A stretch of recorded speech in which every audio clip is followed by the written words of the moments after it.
The drama is finally over for the state of Michigan's top recruit. Malik McDowell, a 6'6", 295-pound five-star defensive end, signing his national letter of intent for Michigan State just about 45 minutes before the midnight deadline Tuesday. Of course, tweeting about it Wednesday morning.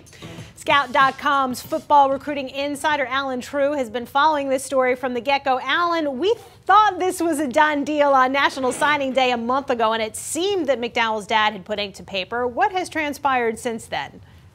Well, his mom was the last person that needed to sign, and she took until the very last second. There were still discussions going on in the household about if that was the right place for him, and there was even talk that a letter of intent wouldn't get signed. So 45 minutes, like you said, until the deadline, they got it in, and so he's going to be a Spartan. I think he was planning on being a Spartan all along, but now he can be a Spartan on full scholarship, and he doesn't have to try to go through some of the other channels that he would have had to had she not signed. With all of the question marks, I know Ohio State was in the mix, Florida State, Michigan. Had there been any discussion from National Signing Day to this point that he might actually wind up at one of those schools? You know, schools still did stay in contact with him, and I know that he at least considered it, but I don't think he ever really considered it too seriously. I know that his mom still tried to talk to him about going to other schools or looking at other schools, but he never visited anybody after National Signing Day, and I think Michigan State is really, truly where his heart has been through this entire part of the process.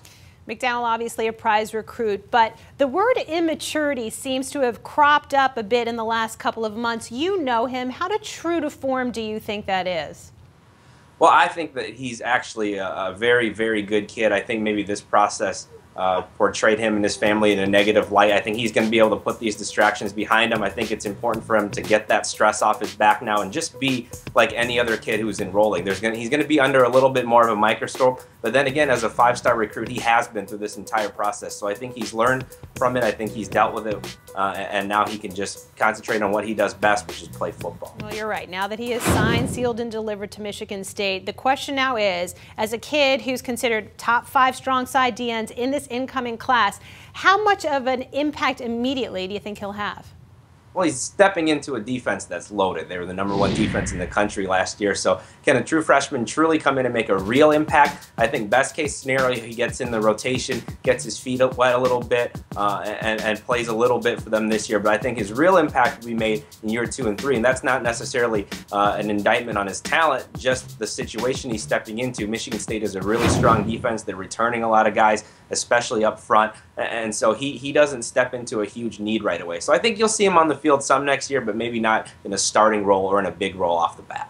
Malik McDowell, the final member of the class of 2014 to sign his letter of intent. Scout.com's Allen Trieu with the latest. Allen, thanks so much for the time. Absolutely. Thanks for having me. You got it. Also on CampusInsiders.com, Doug Chapman weighing in on Jadeveon Clowney's pro day performance. Be sure to check that out.